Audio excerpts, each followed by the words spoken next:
It's time. It's time for the Billy Flynn Experience.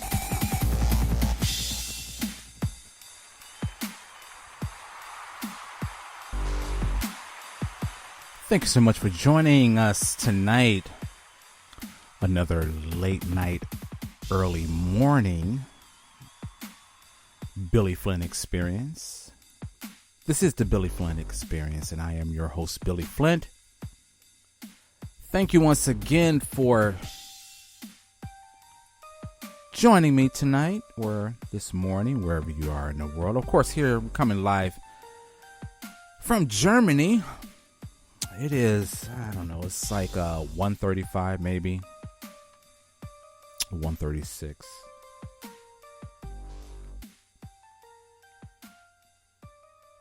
So I'm going to jump right into tonight's topic. And of course, we have a very, very interesting post done by Mr. Russell Simmons. He had posted a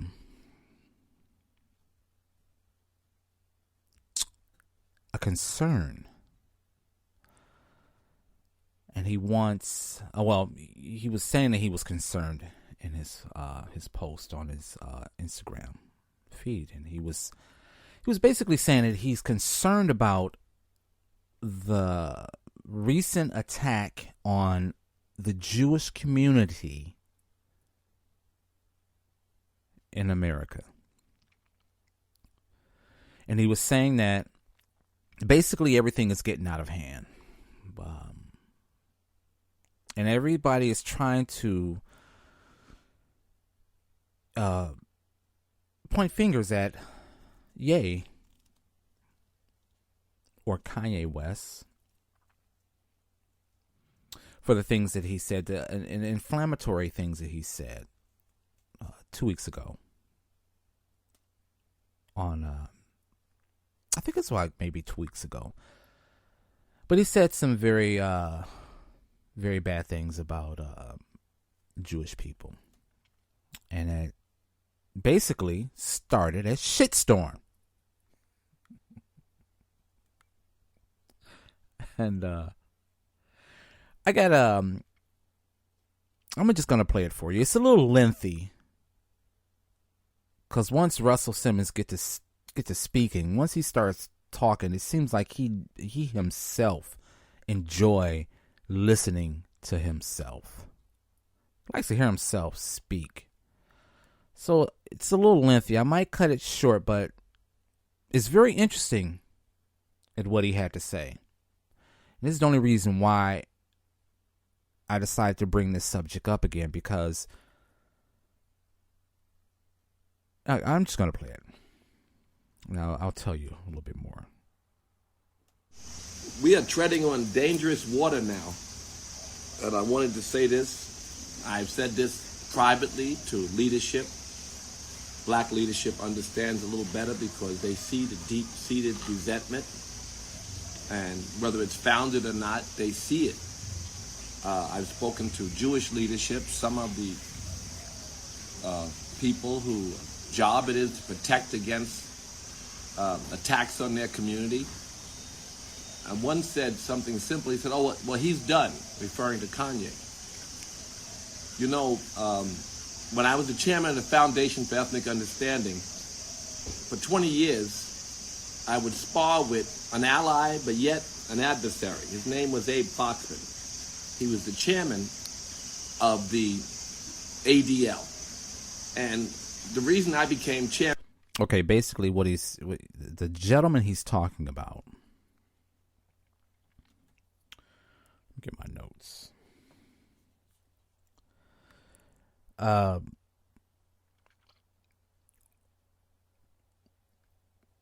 second.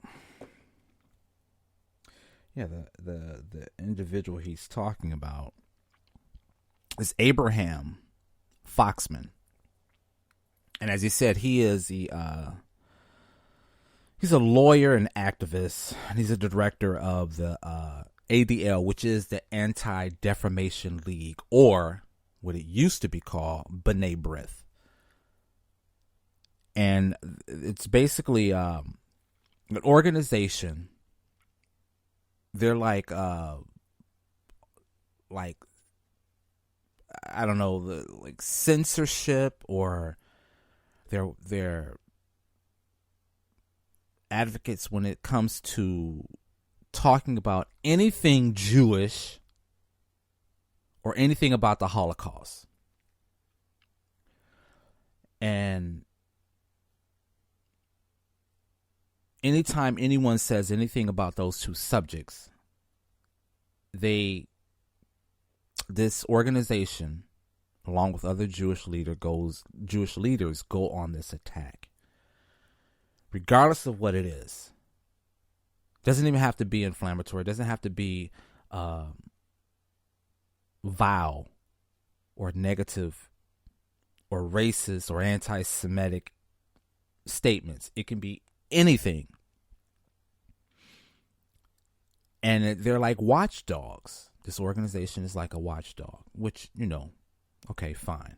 I understand. I get it. But I'm just going to finish playing it. Of the Foundation for Ethnic Understanding, which kind of had the same mission, was because there was a rift between the Jewish community and Minister Farrakhan. And Minister Farrakhan became much more powerful and famous because of this rift. Because he would not, they didn't have dialogue. I set up dialogue with Rabbi Snyder, who was the president of the Foundation for Ethnic Understanding, and Elie Wiesel and Elon Steinberg and others, and Cornel West and Reverend Jackson and Reverend King, Martin Luther King III, and Reverend Sharpton. So they all came to my house. Some did not show up. Elie Wiesel did not show up. They were already upset by statements made, and they would not have dialogue. So it was Elie Wiesel and Israel Singer didn't show up. But there was a nice dialogue, which I would love to have publicized or even put on television between. Okay, now basically what he's saying there is that, again, I have to applaud Russell Simmons on this, on him trying to reach out, to bring leaders together, to formulate some meaningful dialogue, a discourse between Black leaders and Jewish leaders, and talk about race relations. And as he mentioned, or as he was explaining, that once he set this meeting up, there's people that didn't show up from the Jewish community. And it's almost like, again, when it's a situation where that's offered to sit down and have a meaningful discourse, once they're mad or once they see something as anti-Semitic, they don't want to talk. They don't want to try to work out whatever that they deem as racist or anti-Semitic. I don't even know if that's even those two words. I guess don't even go together. It's almost like racism is something else other than what anti-Semitic or anti-Semitism is, which is really strange to me. But anyways, again, I have to applaud Russell Simmons because he does try, when situations comes up like this, when it has something to do with race relations, whether it's white Americans or Black Americans, or anything along the terms of trying to sit down and hash out the differences between people. That's one thing I could say good about Russell Simmons. At least he tries. At least he puts out a dialogue and try to bring people together to talk about their differences or whatever the misunderstanding is. And I have to applaud him for that, because not many people in the entertainment business, well, I don't know if they have the balls or the guts to want to try it, or maybe they're just extremely intimidated, or they're scared, or whatever it is. I have to say that Russell Simmons is the only one that I know that actually does this. And some people may not like Russell Simmons because of his past activities before he moved to Bali. That's a whole nother discussion. I don't want to get into that, but you have, it's again, within the black community, it's split. Some people like Russell Simmons for what he has become from his past, and then you have people that dislike him, and you have people who like him. And it doesn't, to me, it doesn't matter one way or the other. I like what he's doing because he is trying to, again, bring the leaders from two different groups, two different sides, bring them together to talk about this, because this is what is actually needed, if anything, within the Jewish community. Because as they say, or as they have their organization to look out for, I don't know, I guess you could say, for lack of better words, they're anything, the best interests for their people, for the Jewish community. And that's fine. I understand that. That's fine. Black Americans have the NAACP, which was started by the Jewish community to help get it started, to help launch that. So there was always a connection. There was always a good connection between both sides, both communities. But it seems as though over the past couple of decades, things have gotten bad. And he mentioned Louis Farrakhan, the Honorable Louis Farrakhan, which so happened to be the leader of the Nation of Islam, for those who don't know. And they are Muslims. And that's a whole nother podcast with the relations, the relationships between the Muslims and the Muslim community and the Jewish community. That's a whole nother podcast. That's a whole nother discussion. So I don't even want to go down that road, but it's just so happened that he mentioned Louis Farrakhan, and that was a reason for him wanting to bring both sides together, because the things that, or what Louis Farrakhan was preaching at one point was, he was, for lack of better words, the way he was wording his speech, the way he was wording his dialogue to his audience when he would do these speeches, and it was kind of harsh. It's very harsh. And he was talking about many things, but mainly about the way, and some people kind of viewed the Honorable Louis Farrakhan as a racist because of his words that he used. He was straightforward. He didn't bite his tongue. He spoke his mind. He spoke his heart on some of the things. I agree with what he says. Some of the things are a little bit far-fetched and I don't agree with, but for the most part, a lot I do agree with, because it's truth. It's fact. It's history. It's recorded history. And that's what brings me to wanting to do this podcast, is because what Russell Simmons is basically saying, and what he's trying to do, is bring both sides together to have a meaningful discourse, dialogue, and understanding between two different ideas, two different groups, things that are said, things that have not been said, what the Jewish community see as anti-Semitic on their behalf from what people have said in their speeches.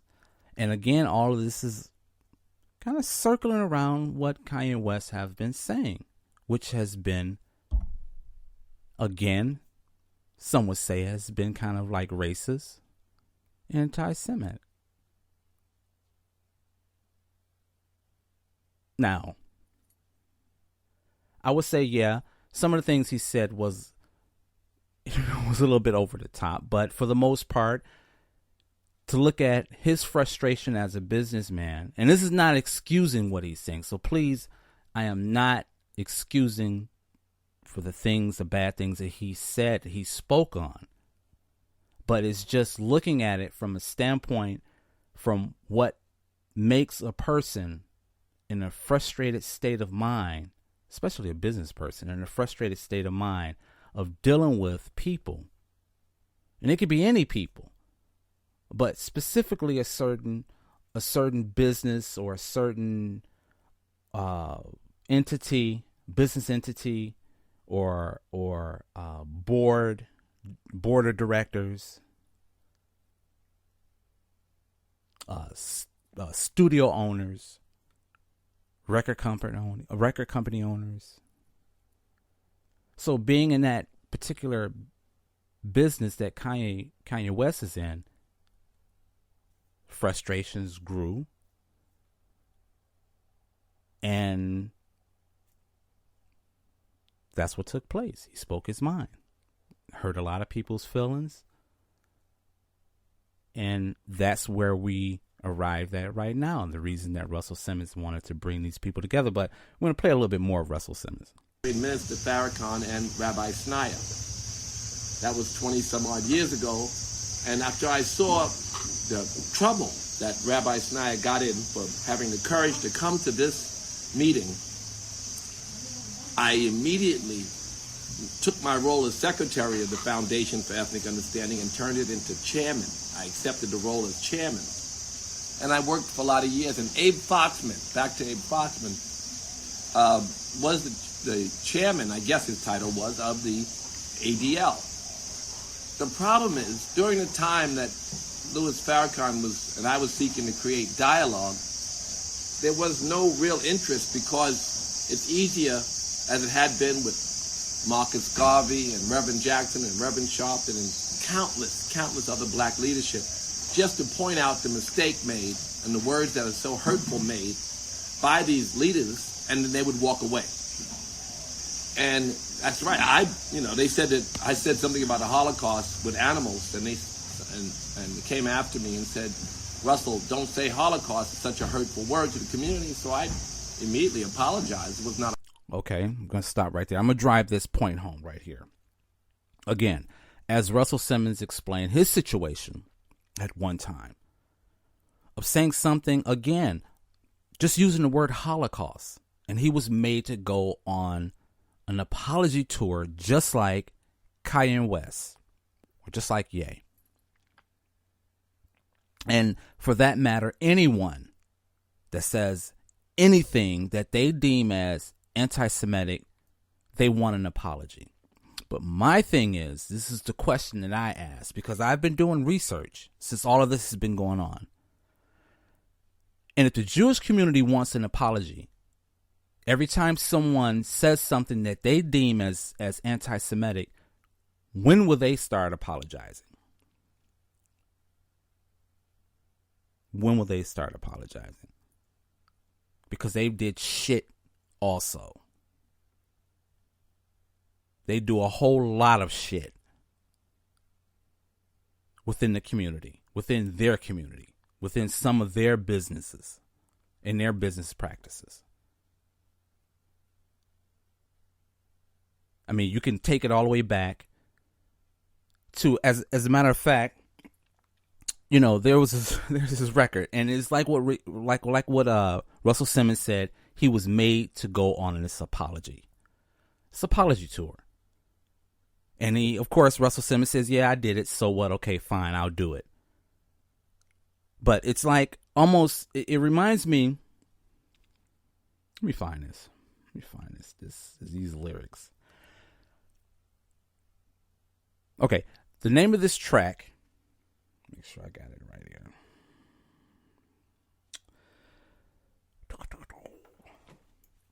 Okay, this is let me try to find it. Where the hell is it? Oh, here it is. Okay. The name of this track is called Welcome to the Terrordome. Welcome to the Terrordome.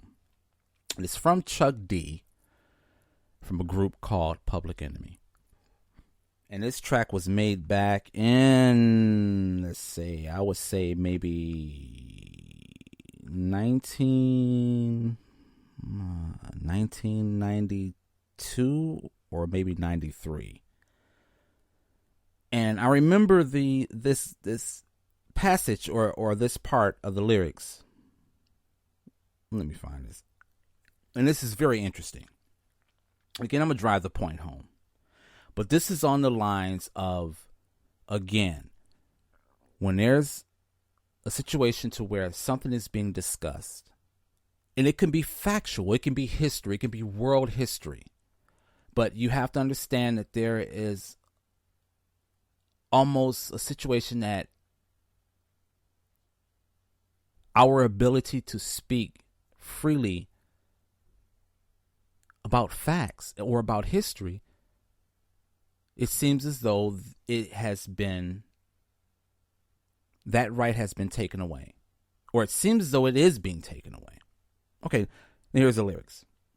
Okay, then again, this is from Public Enemy. And the front man of Public Enemy, Chuck D.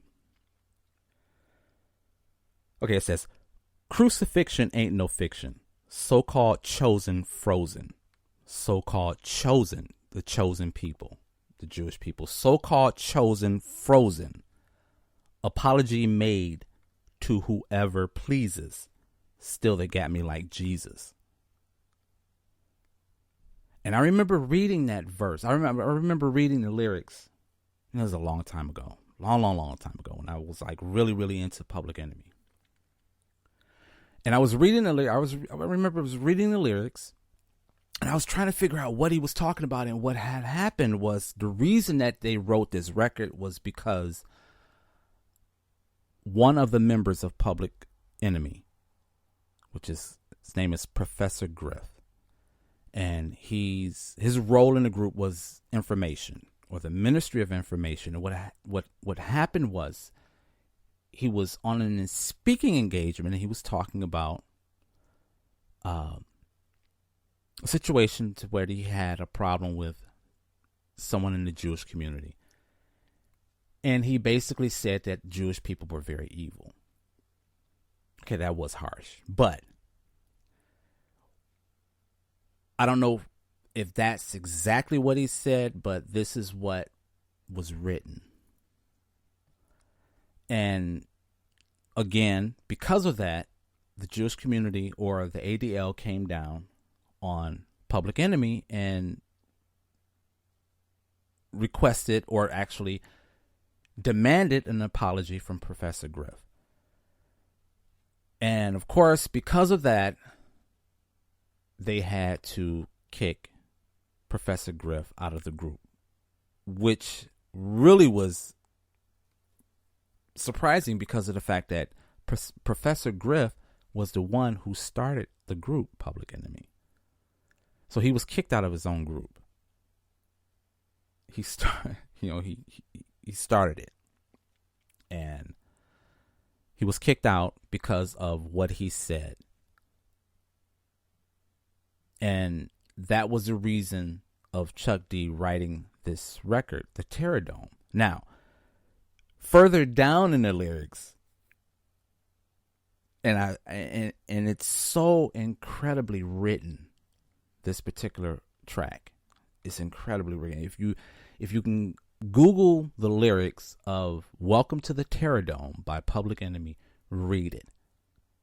Because again, this record was made back in, I want to say 92 or 93, 1992, 93. What is that? Almost over 30 years ago. Interesting. Okay, so where did I leave off at? Apologies made to whomever pleases, still they got me like Jesus. And it says, I rather sing, bring, think, reminisce about a brother while I'm in sync. Every brother ain't a brother, 'cause a color just as well could be undercover, backstab. Now this is my favorite part.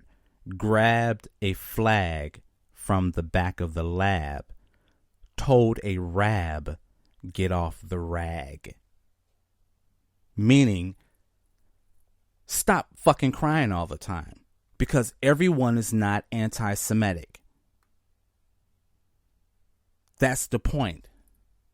And I think that's the point that Russell Simmons is trying to say, the reason that he wants to bring both sides together to have a sit down and talk.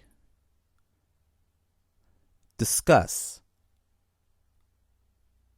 And try to come up with some form of understanding, because again, as this organization and the Jewish community want people to go on these apology tours for what they feel is anti-Semitic, when will they sit down and apologize for some of the shit that they've done?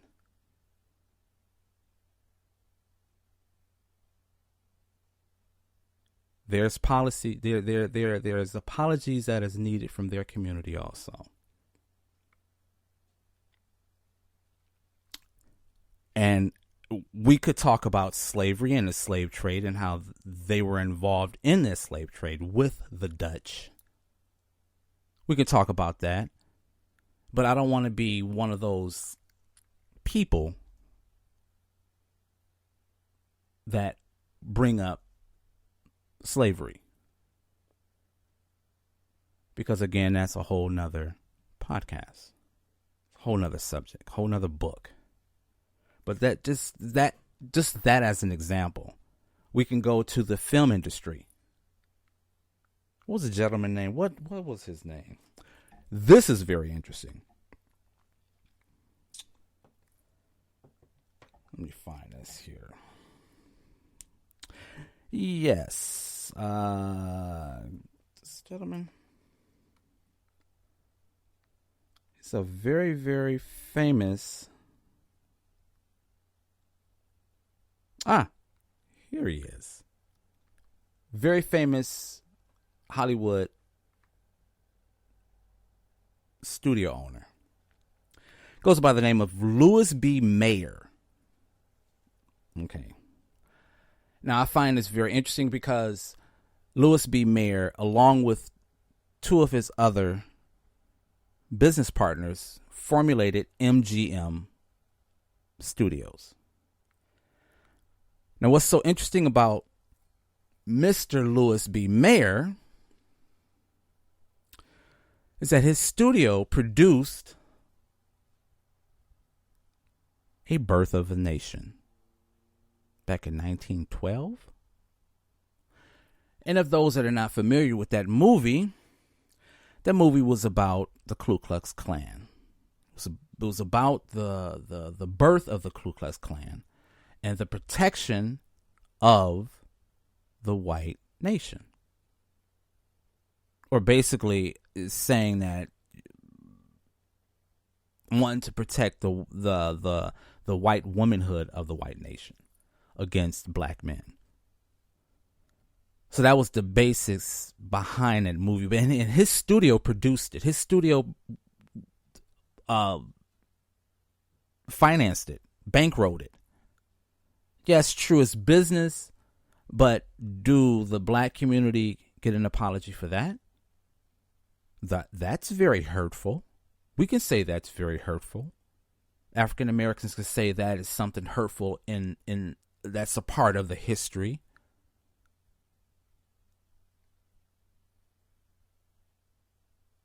When do we get an apology? So the thing is this is what I'm saying as far as what Russell Simmons is doing. This is a great thing. He's trying to bring the two groups, leaders, community leaders, together to talk about educating both sides. And as Russell Simmons says, everyone is not anti-Semitic.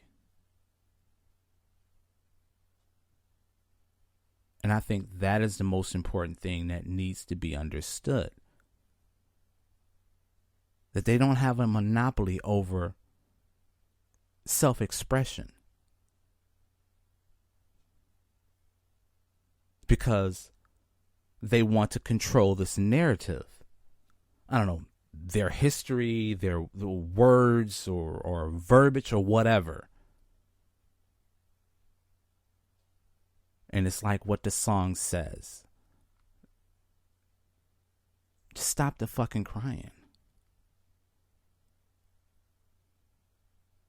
Because everyone is not an anti-Semitic.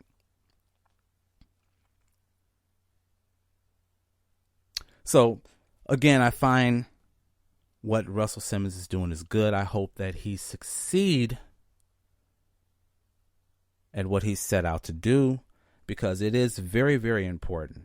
I would definitely say it's very, very, very, very important.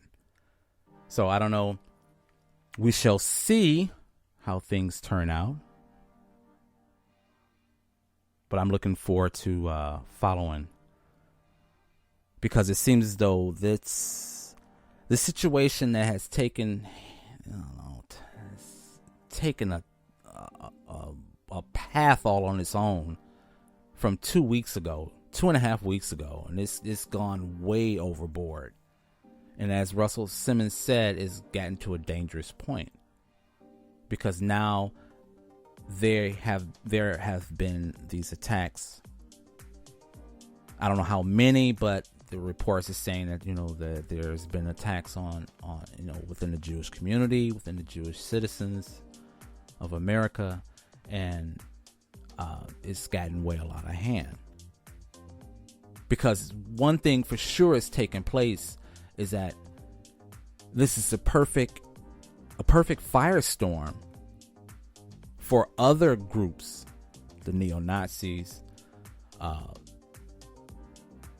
to want to come out and I don't know, almost get on a bandwagon and spew their rhetoric. So I think the situation with race relations in America has gotten really, really out of hand. So again, I think this is very important, and I want to see something positive happen from this. So I'm going to keep an eye on this.